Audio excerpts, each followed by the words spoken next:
하나님 말씀은 민수기 35장 1절부터 34절입니다. 교독하겠습니다. 여호와께서 여리고 맞은편 요단강가 모압 평지에서 모세에게 말씀하여 이르시되 이스라엘 자손에게 명령하여 그들이 받은 기업에서 레위인에게 거주할 성읍들을 주게 하고 너희는 또 그 성읍들을 두르고 있는 초장을 레위인에게 주어서 성읍은 그들의 거처가 되게 하고 초장은 그들의 재산인 가축과 짐승들을 둘 곳이 되게 할 것이라. 너희가 레위인에게 줄 성읍들의 들은 성벽에서부터 밖으로 사방 1000규빗이라.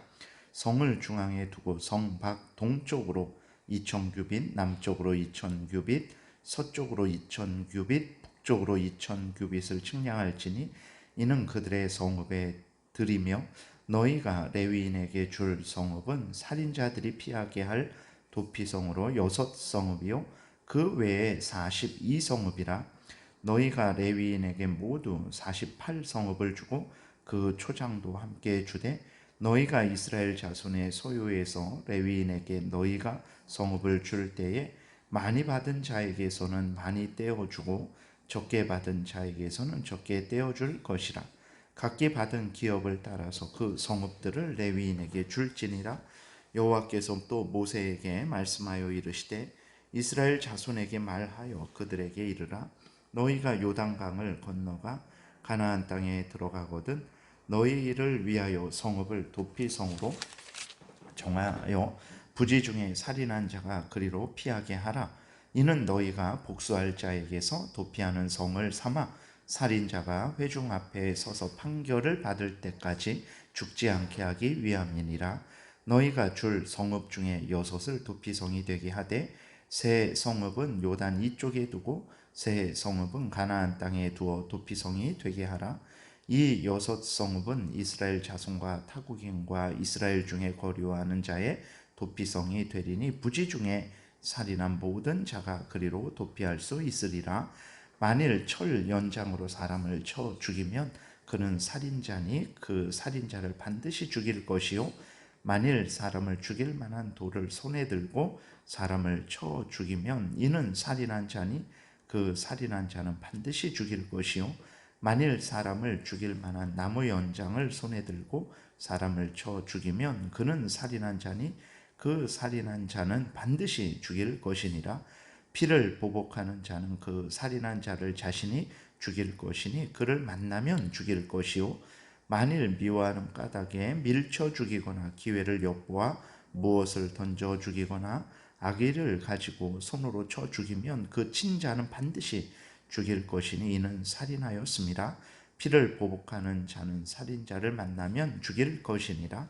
악의가 없이 우연히 사람을 민치거나 기회를 엿봄이 없이 무엇을 던지거나 보지 못하고 사람을 죽일 만한 돌을 던져서 죽였을 때에 이는 악의도 없고 헤아려 한 것도 아닌즉 회중이 친자와 피를 보복하는 자 간에 이 규례대로 판결하여 피를 보복하는 자의 손에서 살인자를 건져내어 그가 피하였던 도피성으로 돌려보낼 것이요 그는 거룩한 기름 부음을 받은 대제사장이 죽기까지 거기 거주할 것이니라. 그러나 살인자가 어느 때든지 그를 피하였던 도피성 지경 밖에 나가면 피를 보복하는 자가 도피성 지경 밖에서 그 살인자를 만나 죽일지라도 피 흘린 죄가 없나니 이는 살인자가 대제사장이 죽기까지 그 도피성에 머물러야 할 것이니라. 대제사장이 죽은 후에는 그 살인자가 자기 소유의 땅으로 돌아갈 수 있느니라. 이는 너희의 대대로 거주하는 곳에서 판결하는 규례라. 사람을 죽인 모든 자 곧 살인한 자는 증인들의 말을 따라서 죽일 것이나 한 증인의 증거만 따라서 죽이지 말 것이요 고의로 살인죄를 범한 살인자는 생명의 속전을 받지 말고 반드시 죽일 것이며 또 도피성에 피한 자는 대제사장이 죽기 전에는 속전을 받고 그의 땅으로 돌아가 거주하게 하지 말 것이니라. 너희는 너희가 거주하는 땅을 더럽히지 말라. 피는 땅을 더럽히나니 피 흘림을 받은 땅은 그 피를 흘리게 한 자의 피가 아니면 속함을 받을 수 없느니라. 너희는 너희가 거주하는 땅, 곧 내가 거주하는 땅을 더럽히지 말라. 나 여호와는 이스라엘 자손 중에 있을 것이니라. 아멘. 기도드리겠습니다. 살아계신 하나님 감사합니다. 하나님의 말씀을 전하고 듣습니다. 성령께서 역사하셔서 우리를 향한 하나님의 뜻을 잘 깨달아 알게 도우시고 또 하나님이 알려주시는 대로 잘 믿고 따르게 도우소서. 감사드리고 예수 그리스도의 이름으로 기도드렸습니다. 아멘.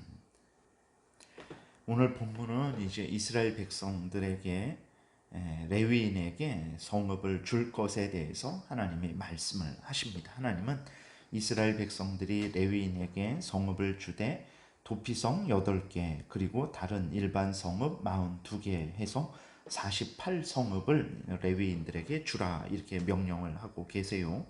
레위인이 이렇게 각 지파에 골고루 흩어지게 된 이유는 레위의 죄 때문이라는 것을 우리가 생각을 해야 됩니다. 레위는 자신의 여동생 디나가 세겜 족속에게 겁탈을 당했을 때 보복을 했는데 악한 보복을 했습니다. 하나님의 뜻을 거역하고 하나님을 욕되게 하는 보복을 했기 때문에 그렇습니다. 어떻게 했냐면 하나님이 그 하나님의 택한 백성들의 표시로 주신 거룩한 성례인 할례를 악용했어요. 그 할례를 악용해서 세겜 족속들을 학살하는데 주도적인 역할을 했습니다. 이 죄로 인해서 하나님은 레위 그 후손들은 이스라엘 백성 중에서 흩어지게 될 것이다 라고 야곱을 통해서 창세기 49장에서 예언의 말씀을 주셨습니다.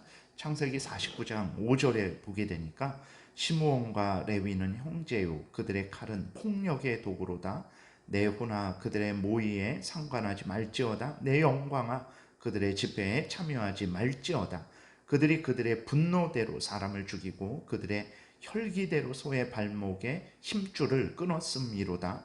그 노여움이 혹독하니 저주를 받을 것이요 분기가 맹렬하니 저주를 받을 것이라.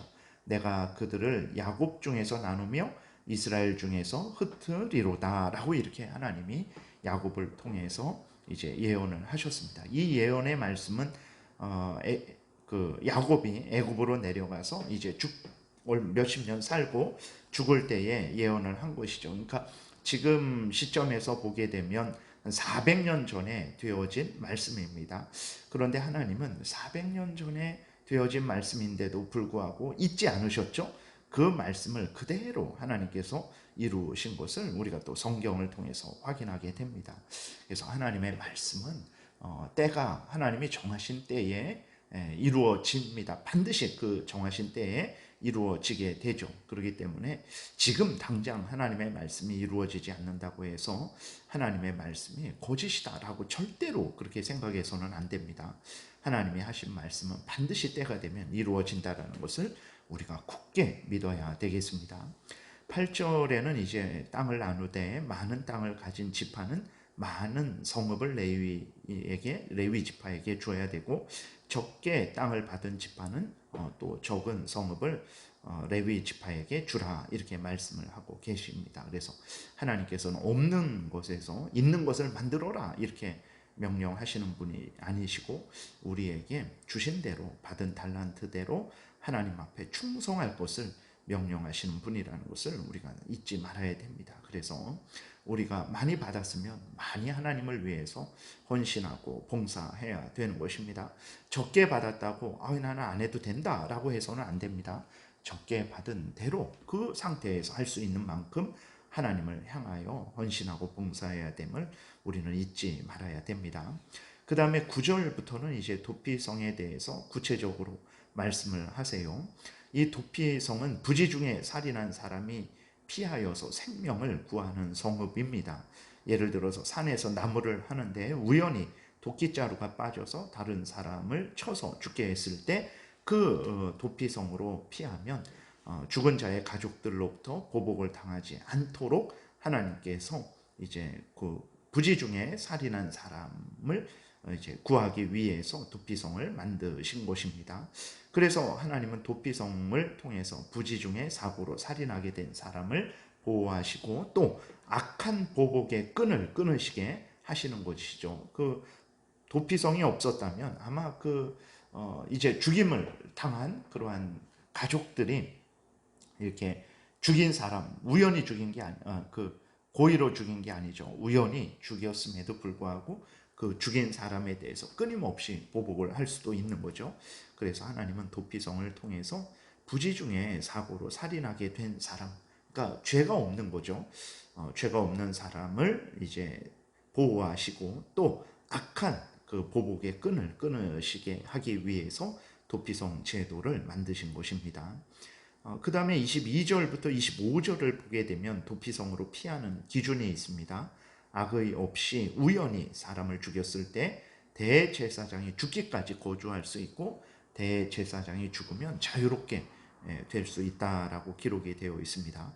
그러니까 대제사장이 새롭게 세워지고 하나님과 이스라엘 백성들을 화목케 하는 일이 있을 때 그 과실을 범한 자가 하나님의 은혜로 회복될 수 있는 그 기회가 주어진 것입니다. 그 다음에 16절부터 21절은 악의를 가지고 사람이 죽을 만한 도구를 가지고 사람을 쳤을 때, 그래서 사람을 죽였을 때에는 살인죄로 판결해서 사형에 처해야 된다라고 하나님이 말씀을 하십니다. 즉 사람을 치면 죽을 수 있는 도구인데도 불구하고 그것을 사용해서 사람을 쳤어요. 그래서 사람이 죽었습니다. 근데 그 사람을 친 자가 고의로 사람을 죽인 게 아닙니다. 죽이려고 그래서 죽이려고 친 것이 아닙니다. 라고 이렇게 핑계를 대질지라도 그것은 이제 용납되지 못하는 거죠. 왜 그렇습니까?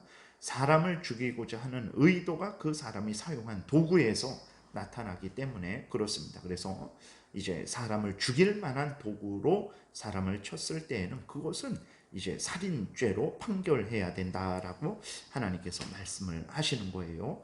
그래서 악한 자들이 그 악한 그 악의 일을 숨기지 못하도록 하나님께서 핑계대지 못하도록 하나님께서 이제 미연에 방지를 하시는 거죠.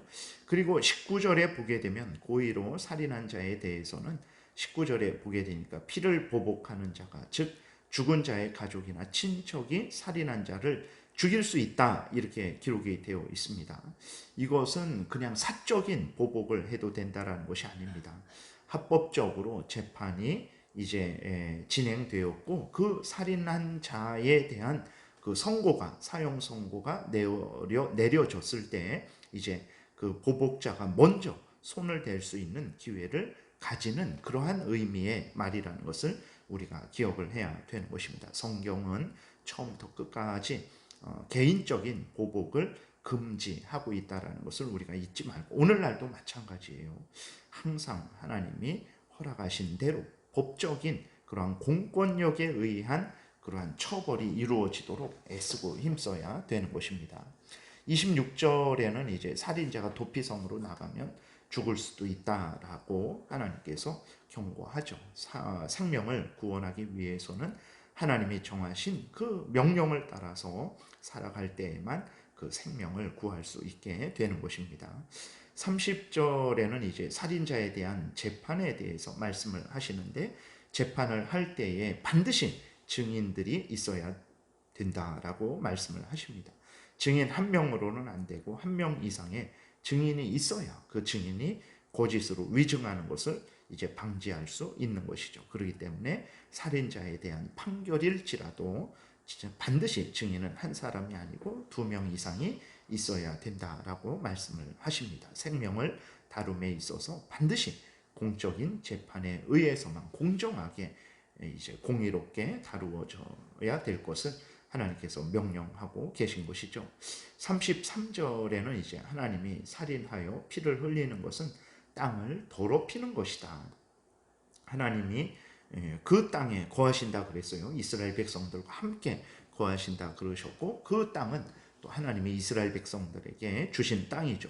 하나님이 주신 땅에서 하나님의 뜻을 거역하고 서로 살인을 한다면 그것은 하나님을 거역하는 것이라는 것을 우리가 분명히 기억해야 됩니다. 그 살인한 자는 자신의 피, 자신의 목숨을 바쳐야만 된다라는 것을 분명하게 말씀하고 계시죠. 이것은 이제 하나님이 처음부터 인간을 창조하신 때부터 정말 그 인간들이 죄로 오염되고 부패되었을지라도 하나님은 그 인간들은 하나님의 형상이고 그렇기 때문에 절대로 인간의 피를 흘려서는 안 된다. 인간의 생명을 함부로 빼앗아서는 안 된다라는 것을 분명히 말씀을 하셨어요. 창세기 9장 6절에 다른 사람의 피를 흘리면 그 사람의 피도 흘릴 것이니 이는 하나님이 자기 형상대로 사람을 지으셨음이니라 라고 이렇게 분명하게 말씀을 하셨습니다. 인간들이 하나님 앞에서 진짜 벌레만도 못하고 구더기만도 못하죠.